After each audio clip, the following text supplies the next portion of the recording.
Situations, even when I was at Bolton as well, that you need points.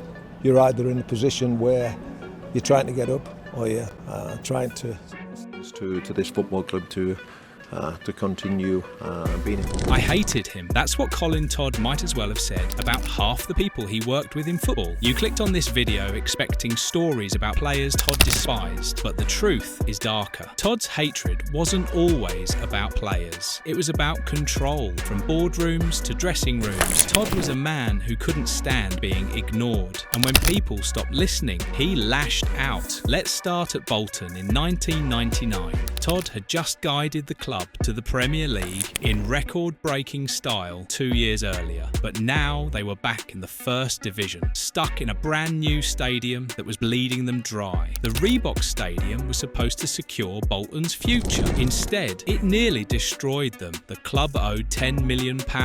They'd gambled everything on staying in the Premier League and lost, and they failed to get promoted immediately, losing to Watford in the playoff final. The board panicked. Their wage bill was built for the top division, but their income was second tier. Todd saw the 1999 season as Bolton's second chance. Keep the squad together, push for promotion, get the money flowing again. Simple, but the board saw something different. They saw expensive assets sitting on a balance sheet while debt collectors circled. And the first asset they wanted to sell was Per Fransen. The Danish international midfielder was the heartbeat of Todd's team. He controlled the tempo, provided defensive cover, and made Todd's tactics work. Without Fransen, the whole system collapsed. Then Blackburn Rovers came calling with £2.25 million.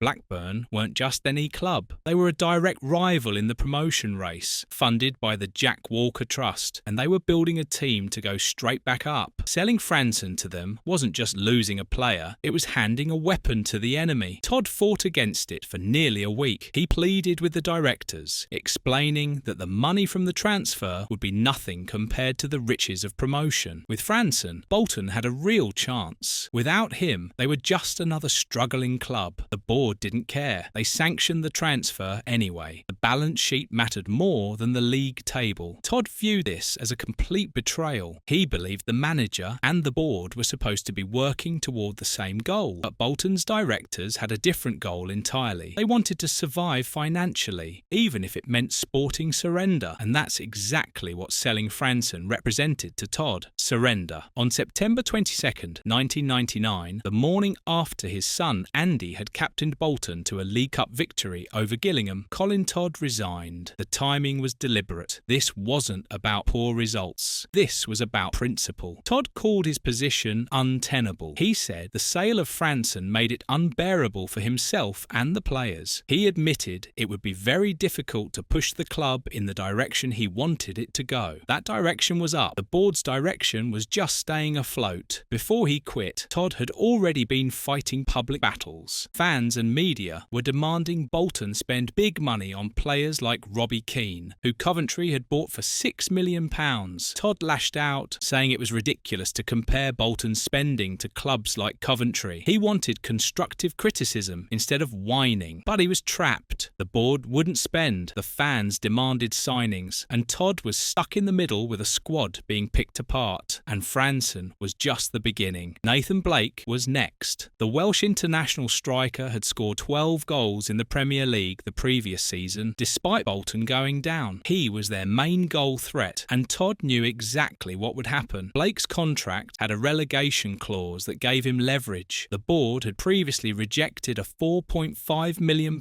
bid for Blake, claiming they wanted to keep him for the promotion push. But once Todd resigned, that resistance evaporated. Within 24 hours, Blake was sold to Blackburn for £4.25 million. Todd had predicted it. He'd said he always knew Blackburn would be involved if their move for Dion Dublin fell through. He was right. Bolton's fire sale didn't stop there. 7 first-teamers were set to leave when their contracts expired in June. Players like Idar Gudjohnsen, Ricardo Gardner and Klaus Jensen were all potentially on their way out. Todd had seen the whole thing coming and resigned rather than preside over the dismantling of his team. Chairman Gordon Hargreaves tried to spin it, releasing statements denying bankruptcy rumours, but the sales of Franson and Blake forced him to admit the club couldn't match the manager's ambitions due to their difficult financial position. The fans were furious. Letters poured into the Bolton Evening News, calling the board's actions a disgrace. One supporter said selling Franson to a rival was the final insult. Another wrote that it was a shame the departure of one of their few remaining quality players led Todd to resign, instead of the directors being shown the door. Fans recognised the board cared only about money and nothing else, but Todd walked away instead of staying to fight. He quit rather than face the mess the board had created. 2 years later, Todd was managing Derby County when he got involved in a very different kind of conflict. This time, it wasn't about his own players, it was about his son. In October 2001, Andy Todd was playing for Charlton Athletic when he got into a brutal fight at the training ground with goalkeeper Dean Keeley. This wasn't a normal scuffle. Keeley was seen leaving Villa Park with a huge black eye, a broken nose and a cut requiring 6 stitches. Those injuries turned a training ground argument into something far more serious. Charlton manager Alan Kirbishley responded immediately. He called it an unsavoury situation and sent Andy Todd home as a disciplinary measure. Andy was dropped from the squad and didn't travel to the match against Aston Villa. Then it got worse. After meeting with Chairman Richard Murray and Chief Executive Peter Varney, Charlton placed Andy on the transfer list. They'd listened to all the facts and decided Andy had to go. It was effectively an expulsion from the club. That's when Colin Todd made his move. Instead of staying quiet, he broke the unwritten code of managerial solidarity and publicly defended his son. He accused Charlton of handling the situation incorrectly. He claimed there were 2 guilty parties, but only one had suffered. He said Andy hadn't been given a fair hearing and only one side of the story had been heard. Then Todd tried to normalise the violence, saying this sort of thing happens on training grounds all the time, and fracas developed. A broken nose and 6 stitches were apparently just routine football business in Todd's mind. But Todd didn't stop at defending Andy. He saw an opportunity. Since Charlton had made it clear they didn't want his son, Todd suggested they should let Andy join Derby on a free transfer. He was using his son's disciplinary crisis to engineer a cost-free signing for his own struggling team. It was opportunistic at best. Alan Kirbishley wasn't having it. His response was sharp and personal. He said, "It's one thing to talk like a father, but to talk with a Derby tracksuit on is a little bit different." That quote became the defining moment of the feud. Kirbishley was accusing Todd of using his professional position to fight a personal family battle. He dismissed Todd's version of events, saying he'd looked at all sides and felt Andy was wrong, and he shut down the free transfer idea immediately, stating Andy wouldn't be going anywhere for nothing. The whole situation was made worse by Andy's history. He'd previously been suspended indefinitely by Bolton for an incident involving assistant manager Phil Brown, whose jaw was broken. So Colin Todd was defending his son against charges of training ground violence at Charlton, despite his son having a track record of similar violence at Todd's former club. The irony was impossible to ignore. Todd called Andy not a bad lad, but the evidence suggested otherwise. Todd's time at Derby didn't last long anyway. He'd taken over in October 2001 after Jim Smith was sacked. Derby were in deep trouble. The players were unhappy and the club was drowning in debt. Chairman Lionel Pickering had tightened the purse strings completely. Todd's job was to save Derby from relegation, but he wasn't given any money to change the squad. He inherited a mess and was expected to fix it with nothing. By January 2002, after just 98 days, Derby decided Todd had failed. But instead of calling him in for a face-to-face meeting, they sacked him over the phone on a Monday morning. Todd later admitted the sacking hurt, especially the manner in which it was done. He said it wasn't professional, being dismissed via a phone call. This was becoming a trend in football, with managers and staff being let go remotely instead of with proper protocol. The phone call sacking became a symbol of the board's panic and lack of class. Derby replaced Todd with John Gregory, hoping for a new manager bounce. The speed of the dismissal and the impersonal nature of the call showed a complete breakdown in the relationship. The board saw Todd as a stopgap who'd failed. Todd saw the board as panicked amateurs who didn't even give him a transfer window to fix the problems his predecessor left behind. Despite calling the incident unprofessional, Todd later said it never soured his feelings for the club, separating the institution of Derby from the individuals who made the call. By 2006, Todd was at Bradford City in League One, far from the Premier League battles of his earlier career. But the conflicts continued. In March, Bradford were in freefall. They'd gone nearly 2 months without a win, collecting just 1 point from a possible 18. The fans were turning on Todd, directing bile at the dugout. On March 18th, Bradford faced Oldham Athletic at Boundary Park and were destroyed 4-1. The focus of Todd's anger that day was Tommy Black, a winger on loan from Crystal Palace, making only his second start for the club. Todd had previously rested Black, fearing he was tired, but brought him back for this crucial match. Just 35 minutes in, with Bradford playing woefully, Todd substituted Black. In professional football, a substitution before half-time for non-injury reasons is the ultimate public humiliation. It's a statement that the player is the reason the team is failing. Todd's post-match comments were brutal. He called Black's performance a horror show and said he was woefully ring-rusty. By publicly scapegoating a lone player, Todd was sending a message to his permanent squad. Nobody was safe from his wrath. But Todd didn't stop with Black. He launched a blistering attack on the entire team, accusing them of going soft. He said they had to be man enough to match the opposition when they had the ball. He claimed they made it too easy for teams to hurt them. He demanded they be physically strong to get round the ball and help each other win it back. This was a conflict of values. Todd, a legendary defender from the tough 1970s era, looked at his 2006 squad and saw technical ability but no courage. He said they weren't a bad side on the ball but didn't work hard enough, and teams were making them pay for it. By publicly questioning their manhood and calling them soft, Todd risked losing the dressing room completely, but he saw it as necessary shock therapy to stop Bradford's decline. Looking at all these conflicts together, a clear picture emerges. Todd didn't seek out fights, but he absolutely refused to bend when his principles were violated. At Bolton, he sacrificed his job rather than accept managed decline through player sales. At Charlton, he risked his professional reputation to defend his son against what he saw as one-sided discipline. At Derby, he called out the unprofessional phone call sacking. At Bradford, he ruthlessly humiliated a player to enforce his standard of physical commitment. But Todd's principles came at a cost. At Bolton, he was defeated by the debt of a new stadium. At Derby, he was defeated by the panic of relegation economics. At Bradford, he was defeated by the gravity of lower league mediocrity. In each case, the conflict happened because Todd refused to be a passive administrator. He demanded boards share his ambition, peers share his sense of justice, and players share his work ethic. In the corporate, sanitised, and financially precarious world of modern football, those demands inevitably led to friction, feuds, and departures. Todd had been a world-class defender with a solid England career. As a player, he was respected and successful, but his managerial career became defined by isolation and fallout. He never adapted to the modern manager's world, where financial reality often trumped sporting ambition. His principles were really power struggles in disguise. When Todd couldn't dominate the boardroom, the dressing room, or the headlines, he lashed out, and everyone around him paid the price. From Franson to Black, from dressing rooms to boardrooms, Colin Todd's career was built on conflict. If you want more brutal stories from football's past, make sure you subscribe. We're just getting started.